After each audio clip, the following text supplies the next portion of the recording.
Hi, I'm Jim Matthew Sadler. And I'm WIM Natasha Regan. Today we're looking at another game from the Superfinal of TCEC 18. And this time it's in the Ruy Lopez opening. The games are played in pairs, so we get a match where both sides take the white and the black side of a particular opening. And in this opening, both sides played something we weren't really expecting with black, and they both played different things. So from this position when Stockfish was black, it went on to sacrifice a pawn, quite surprisingly, and eventually it didn't look that promising, but eventually it got down to an opposite coloured bishop ending that was drawn. We are going to focus on the game where Leela is black and Stockfish is white. And this game got very, very exciting. Leela played a setup putting the knight onto g6 quite early, and then lined up its kingside pawns on dark squares, and eventually transferred all the pieces over to the kingside and got a fearsome attack. In the meantime, Stockfish got its queen in amongst Leela's pieces on the queen side, took some pawns, and it was a very tactical game, which eventually ended in a perpetual check. Indeed, there have been lots of very exciting decisive games, but it's also good to have a look at the amazingly exciting draws as well, and this is one of them. So let's have a look at it. So this was the TCEC book position. Let's just go back a little bit and you'll see how it arose. So it's e4, e5, knight f3, knight c6, bishop b5, bishop c5, c3, and then this move knight ge7. Well, I mean, there was one player who was incredibly fond of playing knight e7 and then later knight g6, and that was Wilhelm Steinitz, the first world champion. And not surprising to see that he actually played this line in his games a few times. It's a very unusual line, though, at the top level nowadays. There's a couple of players, Hiberla, who I believe is Czech, and Flores, who's Argentinian. They're around 2600, both of them. They've been playing this with reasonable success as black, but really very few other players have been doing it. And actually, in this game, neither Stockfish nor Leela take the same approach that they did. So the basic idea of this line is that d4 is not incredibly dangerous because you can take, and go bishop b4 check, and after knight c3, you'll go d5. And I think something like this was a Lasker Steinitz game, you know, more than 100 years ago.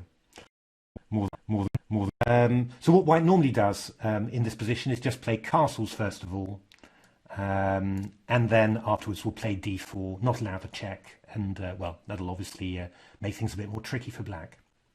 As Natasha mentioned, Stockfish played an absolutely incredible, bizarre idea here and played the move d5, which does, you know, simply lose a pawn to knight takes e5, and then it just castled.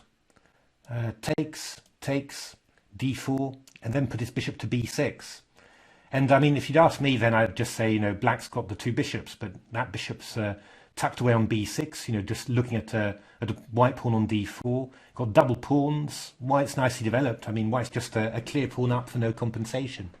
But somehow Stockfish wasn't too distressed about the position, and somehow managed to bring it to an opposite coloured bishop ending, and make what looked like a fairly comfortable draw. Completely bizarre. I mean, it really is. Pawns just don't quite have the same value in these engine games. But so would you be tempted to try that for black? No, absolutely not. Absolutely not. No. It's just it looks easy when Stockfish does it, but I mean, there's always, you know, some very difficult, complex tactics behind it. And of course, you know, Stockfish can defend for 150 moves and not really bother. But I might not be able to. You know, it's so this is a very strange choice from Stockfish. Leela played a more normal move, bishop b6, But after d4, it played then a very unusual move again. I mean, the human players, and you can understand why, have been playing, trying this line to make this line work for black. I think even Anish Giri played this in an internet game against a strong player, actually. I think Richard Rapul, or maybe Duda, a very strong player like that. And they've been trying to make this work. It's a little bit risky, all this. Risky.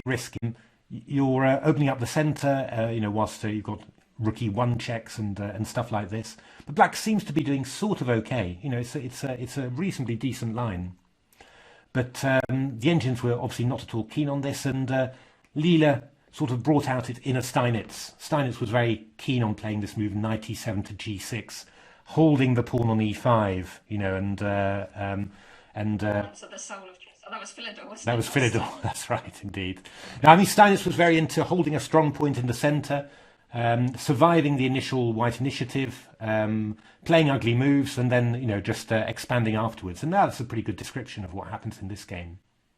It's not easy for white to really, really make something of this. I was quite tempted by this idea, to play d5, knight e7 and h4, just to try and inconvenience this this black knight on g6. I mean, just it's not at all forced, but one of the funniest lines is knight here, and if you try and chase away the knight, then I've got knight e6. That's always the sort of line that you spot in a flash and just gives you a little grin. Possible idea for white. Stockfish plays, by far the most natural move, which is to go bishop g5, attacking the queen on d8 and forcing this incredibly ugly move f6. d6, and now, I mean, white's really got to decide what he's going to do here. I mean, there is this small window of opportunity where the a2 g8 diagonal is open, and white can prevent black from castling kingside. And of course, if you can do that, then that would obviously work the best. But it's kind of hard. It's not as easy as you might think to do this. I was looking together with my engines at going a4, threatening a5, a6, and then bishop c4. So this move a4 makes sure that you can't play something like knight a5 because the bishop remains on the a2 g8 diagonal. And you can go bishop g4 here for black. And various lines. I mean, h3 was one idea. Takes, it's a pawn sacrifice. Takes, queen d3. And for example, if you go knight c6 here, then I'll go f4. And just come in, develop with knight c3 and all of that. And the problem is for black is that he's kind of really got to castle queenside. But there's quite a few open lines, queen and bishop aiming against a6. So this should be pretty good compensation for black. But it seemed that this move c5 was quite a tough nut to break. f4, knight e7, knight c3, knight c6. And then my engines were just actually in this position, even going castles. Because if you've got knight c7 check, you've got to throw in this move d5. Knight takes d5 and king h8. And black's given the pawn back, got castled, got strong knights on d4. It's not very easy for white to get at this kingside, funnily enough. This was tending to be equal. Black's also threatening to go b5, equal black, really giving this bishop, threatening to shut this bishop out, actually. So not easy at all for white to make something of this. The most creative idea I saw was Stockfish in these matches. It was playing this move king h1. The idea being that if bishop takes f3, you're just going to take with the g pawn, and you're already getting your rook ready to come into the line. And Stockfish, after knight h4, it even went rook g1 here. Again, just getting ready for the open g file. Interesting idea again, and I do approve in general of lines where you're just trying to stop black from castling kingside. But it's obviously not as easy as you might think. Stockfish played queen b3, which is pretty natural. I should just point out that d5 pinning the knight is met by a6, takes, and b5, and breaking the pin. And d takes c6, ba is not at all bad for black. This pawn on c6 will fall eventually, so black will get the pawn back. So white played queen b3, again just stopping the black from castling, but that's not a very big way of doing it. Just the queen moves back to c2 and castles. When I first saw these positions, I thought it was really horrible for black and really hard to get developed. But actually, once you get to this stage, it looks fine. No, it's true. It's true. I'm confused too. I mean, it really looks horrible for black. This whole opening, you really think, oh God, there's something from the 1870s where they didn't really know how to play the opening. But actually, yeah, I mean, the way that things develop, I mean, you'd really want to try it for yourself as black. This it's really quite. I mean, black develops an incredible attack.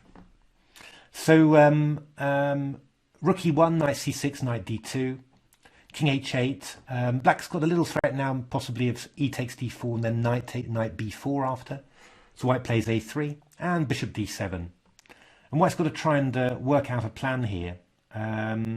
There's a few interesting things about this position. I mean, the fact that the knight is on g6 and c6, that really protects this pawn on e5. So if black gets in f5 at some stage and white takes on e5, in normal positions, you know, where the knight's somewhere else, like it's on f6, it's gone to g8 to allow f7 to f5, white always ends up with a weak e5 pawn, you know, after multiple exchanges there.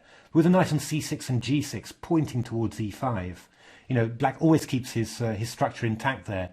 And this seems to be, you know, doesn't seem to be bad at all. I mean, I really wanted to play moves like knight f1, for example, knight to come round to g3, you know, and stop f6 to f5. But you've got to watch out for moves like bishop g4, you know, again attacking this pawn on d4. And well, actually, in general, my engines were preferring to play knight d2 if if you did that. So for the moment, it's not a great idea, but it explains a little bit why white plays h3. You know, just to stop bishop g4 and give itself a chance maybe of knight f1 to g3. A5 now from Leela. Just trying to play a4 actually, just clamp down a bit on the white queen side. So white plays b3, which is you know, a very reasonable move. And now, start of some very nice play from Leela, it has to be said. And these are the types of positions that Leela does play, you know, very, very well. Strategical positions, king is safe, you know, no huge tactics for Stockfish to work out, and just working out plans for the pieces.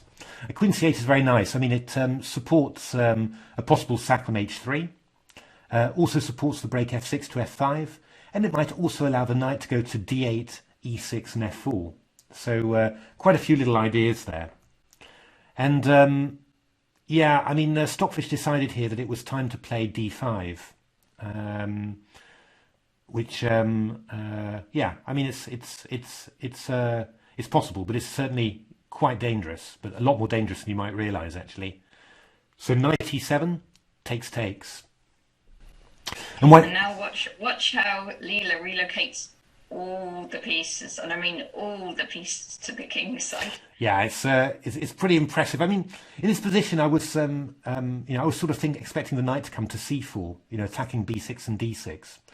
But actually, after a move like knight c4, black's, you know, got this very easy idea, queen c7, and yeah, I mean, it's not amazingly easy for white to increase the pressure, and something like b6 to b5 will always be possible, just to chase away the knight. So Stockfish takes a different plan, different approach. He plays c4, solidifying the pawn on d5, and actually white's going to try and break through with b4 and c5, which is not stupid at all. If black manages to get that, then white could have a pretty good advantage. And Stockfish was kind of expecting black to play f5, which of course is a very normal move, but it will also free up the e4 square so that the white knight can come in there. So was kind of expecting, I think, you know, sort of a safe structural advantage there.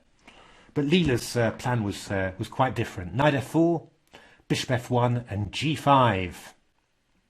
Mad hack attack. Keeps all the pawns on the dark squares and leaves that pawn back on f6 to defend the center, and then opens the g file with the g5 advance. Exactly, yes. And well, the nice thing about it is that Black's got this hook on h3 to aim at. So g4 will obviously allow the pawn to capture something, or it will be captured. And that'll really open the g file. So yeah, I mean that's pretty dangerous. So queen c3 from Stockfish, a good move actually. The queen's coming round, well, first of all attacking this pawn. So if you were to go something like f5, then knight takes e5 is always going to be a tactic. The queen's coming round to e3, attacking b6, and also defending some dark squares on the king side. It's a very good defensive move. Stockfish always, very, very strong at using its queen to both attack and defend. Rook g8. Yeah, and now b4 from Stockfish. Stockfish just decides that it can allow this attack. Yeah, pretty dangerous. I was looking together with the engines in the engine matches, looking at playing knight h2, just trying to absorb this advance. It's quite interesting. I mean, rook g6, b4, g4. And White can even try and play a move like c5 is one if you want to play really sharp, but h4 for example, just trying to absorb this attack. And in one engine game that I had, this worked out reasonably well for White. Still quite fraught. Black comes in with queen g8, rook f8, and then starts teeing up on g2. But possible for White there. Yeah, Stockfish just decides, well, I can cope with this, no worries, and plays b4. So possibly looking for c5, also taking away c5 from the black queen. So just that white will be able to play queen e3 and queen takes b6 afterwards. So g4, knight h4, queen f8, start of the transfer, g3, g takes h3, king h2 getting out of the way, queen h6, and queen e3. And this is quite a crucial moment quite here. I mean, White's been attacked on the light squares in actual fact, but really has managed to absorb that properly, and has got a lot of strength on the dark squares. I mean, this pawn on f2 supports a pawn on g3. Pawn on f2 very hard to get at, of course. Knight on h4 supported by the pawn on g3. You can reinforce it with knight df3, and there's this queen as well defending the dark squares. What's White doing in terms of being active? Well, queen takes b6 is the idea, and then after queen b6, the next move is queen takes d6, and the knight on e7 and bishop d7 are hanging. It's just, essentially Stockfish's reasoning that I've got enough to hold the king side on the dark squares, and I'm just going to cause chaos with the queen. And if Black starts diverting pieces like knight c8 to defend its pawns, well, its attack is never going to break through. And White does have the break c4 to c5. I mean, in actual fact, Black's, I suppose, big problem here is that there's no big breaks to attack any of the dark squares. It's all got to be done with the pieces. But funnily enough, that seems to be possible, because Leela went all in with rook g4, queen b6, and now Leela played rook g8. There's another alternative which is again quite fascinating, and that's rook takes h4 here. So the thematic thing for White here is not to take that rook. Leave all those pieces on the dark squares hanging. They're not threatening to do anything, so just leave them there and keep munching yourself. It is quite nice, though, to point out what happens after g takes h4, because there's a fantastic win that Stockfish pointed out. There are others, but this is, of course, Stockfish's genius.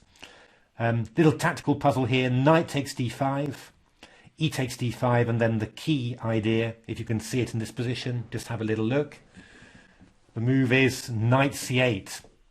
What is knight c8 doing? Yeah, it's chasing away the queen from this a7 f2 diagonal, and it means that after queen takes b7, you go queen f4 check, and the f2 pawn is hanging, and Black's just going to win with with mate.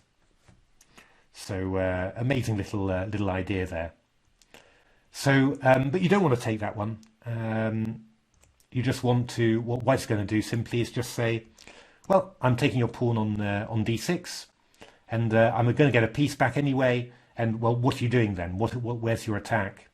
And well, with black, the rule of the game seems to be attack pawns with your pieces and put all of your pawns, all of your pieces en prise on dark squares. And I mean, there were some crazy engine games here, it has to be said.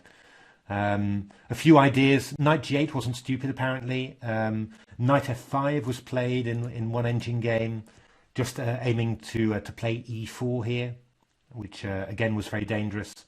I'll just show you the line actually. E takes f3, d7, queen f8 stopping d8, and bishop d1. And well, I mean, white's essentially claiming that it's a piece down, but he's got a big d pawn, a lot of weak pawns, and also none of these black pieces now are able to break through. And well, this was turning out to be equal in my engine games, but don't ask me how. Perhaps the most visual of all was Stockfish's idea of playing knight g6, rook g1, knight h4. You know, putting more pieces en prise on dark squares, and this ended up actually. You wouldn't think this was a proper chess game, would you, if you just saw the position? No, it's composition or something. Can't have happened, this game. And also from a Ruy Lopez, where you went f6 on move 7. You know, how can this be?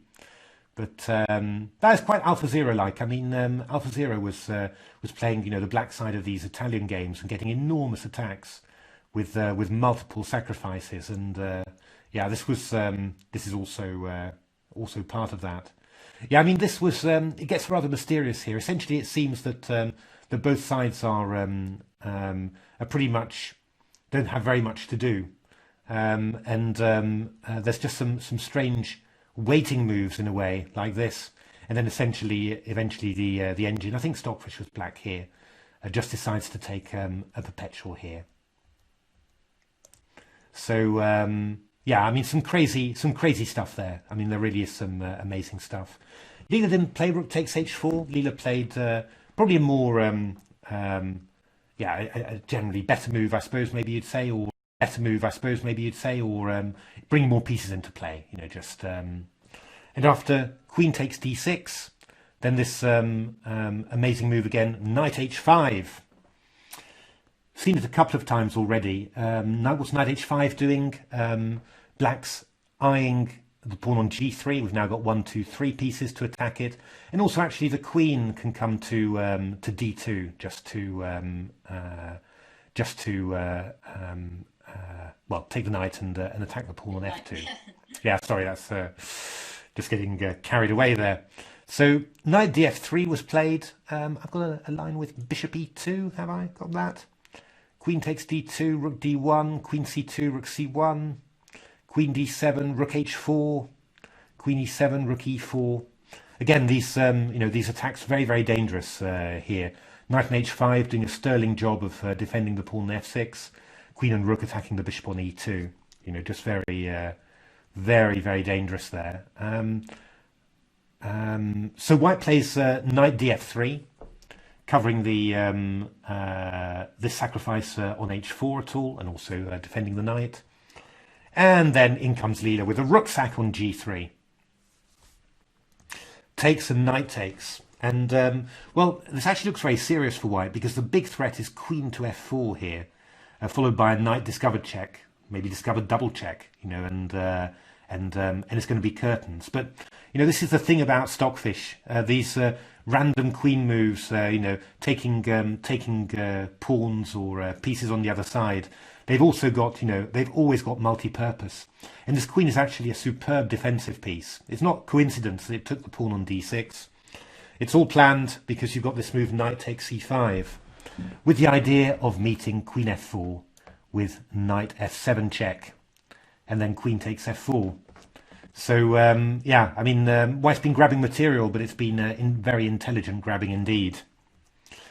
So how can black play? Well, queen d2 check, that's the move. That's the move that knight takes c5 is allowed. And white played bishop g2 just to block. And I really think, you know, if Leela had really had a sense of aesthetics, then it would have gone for the perpetual here, which it saw, of course, which was knight f1 check, rook takes, rook g2 check, king h1, rook h2, king g2, rook g2. Amazing, in the previous some of the previous variations, the black knight on h5 was covering f6. Here it's the knight on h4 covering g2. There's just no way to improve this. So that would have been a very nice aesthetic draw. Actually, Leela thought that it had chances to still to get an advantage. He thought it was still a tiny bit better here. So it played f takes e5, queen e5, rook g7. Looks very fraught, to be honest. It's not obvious how black's getting through here. So this feels like a very dodgy way to keep on playing for the win. But obviously, the engines can see a fair amount. Queen c2, rook e3, hg, rook g3. Now a move that caused some smiles and laughs in the TCEC chat. G1 bishop check. But it is the best move. Yeah, I think it's the best move because it gives white a chance to go wrong. Exactly. So if the king doesn't take the bishop and goes to h1, then you've got queen h2 mate. Indeed. So yeah, funny little thing there. It's so Yeah, king. AlphaZero would have done the same thing. They always Absolutely, yeah. Allow the chance. Allow the opponent a chance to go wrong. So queen d1 checks, so black picks up a rook and is actually a piece up here. But unfortunately for Leela, this ending, well, it was assessed as pretty much equal by both engines. The big problem here is that, well, white is going to get a passed pawn on the queen side somehow. And then that passed pawn on the queen side is going to distract black. And black's not going to be able to push the h-pawn combined with its other pieces. Its other pieces are just going to be distracted dealing with a passed pawn. And you'll see how that happened. B takes a5, king f6, c5, king e5. We play this move c6. We don't worry about pawns we're giving away. We go a7, and then we go knight f5. And we've got a passed pawn on a7. The king's ready to come g4, g5 to h6. And the black king's got a bit of a problem. It can sort of stay a bit in the way to stop the white king from moving up. But it can't go all the way to support the h-pawn, because then white will just support its a-pawn with its knight and queen. So, well, you'll see the dilemma that black was in a little bit. King e4, check. Knight f7, in principle a decent move there, just stopping the king from getting to g5 and h6. But white just moves the knight around, gives a check. When the king moves back, the knight goes to c5. And white's actually threatening knight a6 to c7 here, followed by a8. So black does have to move the king back in order to cover that. And, well, essentially black never really manages to get any sort of push of the h-pawn going. I'll put the link up to the game. It lasted a very long time, really, and there was a lot of shuffling, so I won't go through it here, but we can have a look at the game from the link later. But there we are. I mean, I hope you enjoyed that game. It was a draw, but it was a very exciting draw. I think what I really liked, well, first of all, yeah, the opening was quite bizarre, and this move f6 looks so incredibly ugly and Steinitzian, but hard for white to get very much out of it, and certainly Stockfish didn't manage. And I think then you're into the type of position that Leela plays extremely well, just finding positions for its pieces, assessing, damaged, complicated structures very well. And then, this kingside attack was very virulent, actually, really dangerous. Of course, what you like, you like this whole defense of Stockfish simply, grabbing pawns and attacking pieces, but at the same time, part of a very spot precise defensive plan, that just in the nick of time, manages to make use of the white queen and get a defense. And well, I mean, this would have been a lovely perpetual to end the game. Really, really would have been a fitting conclusion to the game. Anyway, I hope you enjoyed watching that. Leela fans, I suppose this one's a little bit for you, having a tough time at the moment in the Superfinal. Stockfish, Leela got... Yes, it's gone a bit downhill overnight in the last day, because it was 2 points difference? Yeah, it was now. Yeah, now 5 points It was, difference. It was 1 point difference. Yeah, exactly. It's now 5. 5 points difference now. It's So that's looking like a big clawback is needed. Indeed. Leela. Indeed, and I mean, I think you can say from the match in general, the problem is that you know that Leela's going to be losing a reasonable amount of games simply because Stockfish's tactics are astonishing, playing with initiative incredibly well. If there's an open position with danger in the king, even if it's not objectively better for white, for Stockfish, then Stockfish is generally tending to win those games. And Stockfish just has managed to defend some of these unpleasant King's Indians and Frenches, has managed to defend them very, very well, and just hang in there with very good attritional defence. So Leela's finding it harder to make all the points that it was making in season 17. So Leela had a little bit of a problem with setup in terms of kind of hardware. Well, I'm not sure. I mean, I can only repeat what I read in the chat, but it seems that there's some sort of maybe some sort of bottleneck somewhere. Just in terms of the processor being able to give the graphical processors enough work to do all the time. So maybe it's not getting ultimate speed. But I don't know. I mean, really, I think you've got to say that you see, games from Stockfish like Game 8 or something like that, the one that we looked at in the previous video, and you don't really see how anything on Earth, maybe apart from Stockfish, could defend that. I mean, simply in these with these openings, nice sharp openings, and Stockfish's play, which is exceptional. Apparently, the Stockfish developers really made a lot of improvements, between Division P and this Superfinal. Then I think there's you're going to lose lots of games. So it's more about Stockfish being able to Leela being able to convert its bread and butter positions, and it hasn't really been doing enough of that recently. Due to some very good defence from Stockfish as well. So, but we'll see. I mean, this is these engines are very close in strength, and we've had 55 games, still 45 to go. Things can always turn around. But so far it's looking, Stockfish deservedly in the lead, and a great match. I mean, quite amazing. Just a surfeit of great games to look at. So anyway, yeah. I mean, we're going to try and take a look at as many as possible. Just I hope you'll be there watching with us. And if you haven't subscribed to our channel, and it's the red button, please subscribe. Exactly. And have a look at our book, Game Changer, as well. Yeah, no, some great games, and that's really the thing that started off this amazing AB against NN engine fight. Stockfish, the ultimate AB engine, and so many strong neural nets now. Building on what the DeepMind team did with AlphaZero. And I mean, that's where it all started. So book is really great from that point of view for taking you right back to the origins and getting a feel for how it all began. But anyway, yes, only what 2 years ago. When was it? 2 years ago that first the 1,000 game match between Stockfish and Leela. It's Leela now. You see, there you go. Things have moved on so fast. Stockfish and AlphaZero.